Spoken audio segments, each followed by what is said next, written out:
برادران ملت اسلامیہ، السلام علیکم ورحمۃ اللہ وبرکاتہ۔ الحمدللہ الحنان المنان الذي خلق الانسان وعلمه البیان، والصلاة والسلام على رسوله سید الانس والجان وعلى آلہ واصحابہ ذوی الخیر والاحسان، اما بعد فاعوذ باللہ من الشیطان الرجیم، بسم اللہ الرحمن الرحیم۔ والذین آمنوا وہاجروا وجاہدوا فی سبیل اللہ والذین آووا ونصروا اولئک هم المؤمنون حقا لهم مغفرۃ ورزق کریم، صدق اللہ مولانا العظیم۔ بارگاہ رسالت معاب صلی اللہ تعالی علیہ وسلم میں درود پاک کا ہدیہ پیش کریں۔ اللہم صلی علی سیدنا و مولانا محمد معدن الجود والکرم وآلہ واصحابہ الکرام وابنہ الکریم وبارک وسلم صلاة دائمة سرمدا ابدا۔ عزیزان گرامی وقار، مجالس عشرہ محرم جو ہر سال منعقد ہوتی ہیں، ان کا ایک سب سے بڑا عظیم پیغام یہ ہوتا ہے، ان مجالس کا، ان محافل کا سب سے عظیم پیغام، ایک بہت بڑا میسیج سننے والوں کو یہ دیا جاتا ہے کہ حسین اعظم کو یاد کرو، رونے دھونے کے لیے نہیں بلکہ حق بولنے کے لیے۔ اس کا سب سے بڑا میسیج یہی ہے کہ ان کا کردار اس انداز سے قوم مسلم کو بتایا جائے کہ سید الشہداء امام عالی مقام امام حسین رضی اللہ تعالیٰ عنہ شہید ہونے کے باوجود بھی، قرآن کی آیات کے اعتبار سے بھی اور ہمارے آج معاشرے میں دیکھنے کے اعتبار سے بھی، ہمارے درمیان وہ زندہ پائے جاتے ہیں۔ اللہ کی راہ میں جو مارے جائیں انہیں مردہ نہ کہو، یہ تو آپ نے سنا ہے۔ تو اس پیغام کے تحت ہمیں بولنا وہی چاہیے کہ جس سے حوصلے جوان ہوں، مومنین کے حوصلے بڑھیں، کمزوری کی طرف نہ جائیں۔ آج میں گفتگو کرنا چاہوں گا، اور آج کی ہماری تقریر ان تمام مجاہدین اسلام کے نام جنہوں نے اپنے تن من دھن سب کی بازی لگائی صرف رضائے رب ذوالجلال کے لیے، اپنے خالق حقیقی کے قرب پانے کے لیے، جنہوں نے اپنا سب کچھ قربان کیا۔ انہی کے متعلق اقبال نے کیا خوب کہا، آئین جواں مرداں حق گوئی و بے باکی، اللہ کے شعروں کو آتی نہیں روباہی۔ وہ اللہ کے شعر ہیں جن کو لومڑی پن نہیں آتا، وہ 10 کے مجمع میں بھی وہی بولیں گے، 1000 کے مجمع میں بھی وہی بولیں گے۔ اللہ کے کچھ بندے ہیں جن کے متعلق قرآن بھی کہتا ہے، من المؤمنین، اللہ تعالیٰ فرماتا رجال صدقوا ما عاہدوا اللہ علیہ، کچھ لوگ ہیں ایسے جنہوں نے اللہ کے ساتھ کیا ہوا وعدہ پورا کر دکھایا۔ وہ کون ہے؟ جنہوں نے اپنی زندگی محبت مصطفیٰ صلی اللہ تعالیٰ علیہ وسلم کے لیے گزاری اور اپنے مولا کو راضی کرنے کے لیے گزارا۔ عزیزان گرامی، ایک بہت لمبی فہرست ہے، میں ان تمام مجاہدین کو سبقاً نہیں بتا پاؤں گا، اجمالاً ضرور عرض کروں گا۔ سب سے پہلے مجاہدین کے کردار میں جو سب سے سر فہرست نام آتا ہے وہ محمد الرسول اللہ صلی اللہ علیہ وسلم کا، اس لیے کہ جہاد زندگانی میں روح اگر کسی نے پھونکا ہے تو وہ میرے رسول پاک نے۔ صحابہ کے دلوں کے اندر قوت ایمانی پیدا کی ہے اور انہیں جوش و ولولہ اور جذبہ عطا کیا ہے، تو یہ رسول پاک کی نظروں کا اثر ہے۔ میرے آقا صلی اللہ تعالیٰ علیہ وسلم کی بارگاہ میں رہنے والے یہ وہ صحابہ، بظاہر اسباب ان کے پاس کچھ بھی نہیں تھے، مال و دولت کی شدت سے کمی تھی، بسا اوقات ایسا بھی ہوا ہے کہ ان کے پاس کھانے کے لیے کھجوریں تک نہیں رہ گئی ہیں، ایک کھجور ہے، اسی کھجور پر 10 لوگ گزارا کر رہے ہیں۔ ایسے حالات بھی آئے، رسول مختار صلی اللہ تعالیٰ علیہ وسلم کے ان صحابہ کو مجاہدین کی سب سے اعلیٰ فہرست میں ہم شامل کریں، شمار کیے جائیں، تو بالکل یہ کوئی بھی بعید از قیاس نہیں ہے اور نہ ہی مبالغہ آرائی ہے۔ صحابہ کرام رضوان اللہ تعالیٰ علیہم اجمعین جن کے ہر ادا کو آج قوم مسلم کو چاہیے کہ وہ آئیڈیل بنائے اور اپنی زندگی کا نمونہ حمل بنائے۔ حضور اکرم صلی اللہ تعالیٰ علیہ وسلم کے ان صحابہ کی جو تربیت ہوئی ہے، آپ تصور کر سکتے ہیں، سوچ سکتے ہیں کہ جو اپنے گھر بار چھوڑ آئے ہیں، جن کے پاس مالی اور معاشی اعتبار سے بہت زیادہ تنگ دستیاں ہیں، لیکن جب وہ جنگ میں اڑ جاتے تھے، اللہ اکبر، انہی کے متعلق کہا، یہی وہ صحابہ تھے جن کے متعلق اقبال یوں کہتا ہے، ٹل نہ سکتے تھے جنگ میں اگر اڑ جاتے تھے، پاؤں شیروں کے بھی میدان سے اکھڑ جاتے تھے۔ یہ وہ جماعت تھی جن کا یہ نعرہ تھا، تجھ سے سرکش ہوا کر کوئی تو بگڑ جاتے تھے، حق سے سرکش ہوا کوئی تو بگڑ جاتے تھے، ارے تیغ کیا چیز ہے، توپ سے بھی لڑ جاتے تھے۔ یہ ان کا خوف نہیں تھا، مختصر سے ضرور تھے، طاقت اور اسباب میں کم تو ضرور تھے، لیکن ایمان کا جو ولولہ ان کے اندر تھا، دنیا کی کسی قوم کے اندر وہ نہیں پایا گیا، کسی قوم کے اندر نہیں پایا گیا۔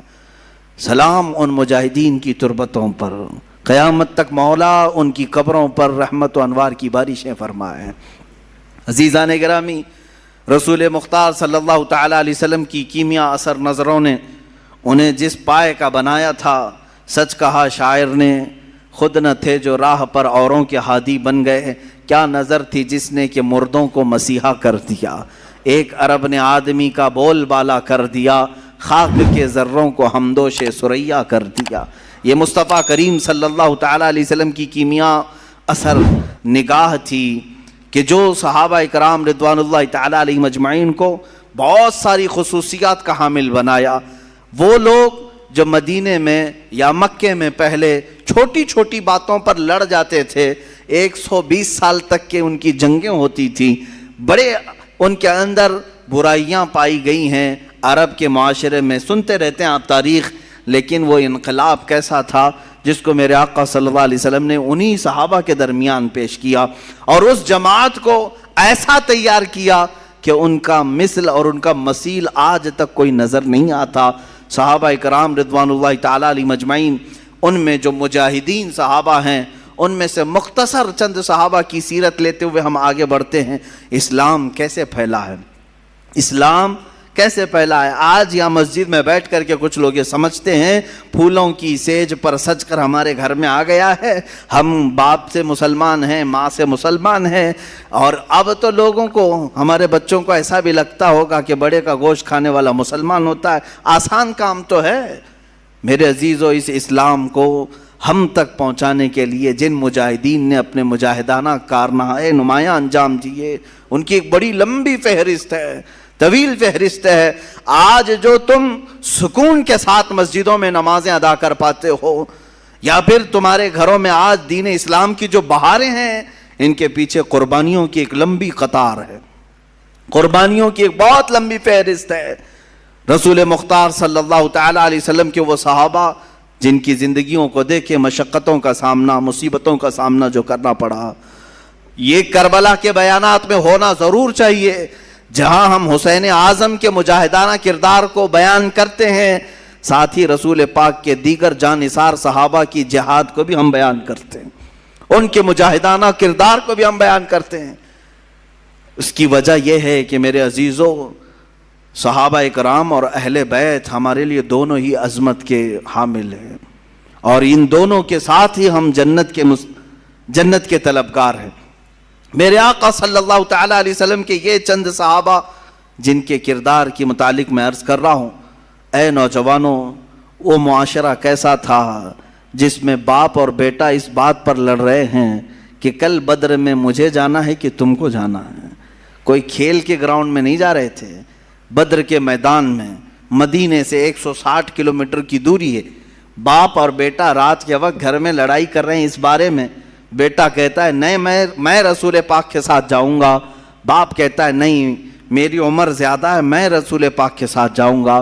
بیٹا کہتا ہے آپ بوڑھے ہو چکے ہیں، جوانوں کی وہاں ضرورت ہے۔ ان دونوں کی تکرار ہوتی رہی، یہاں تک کہ دونوں نے قرآن اندازی کی،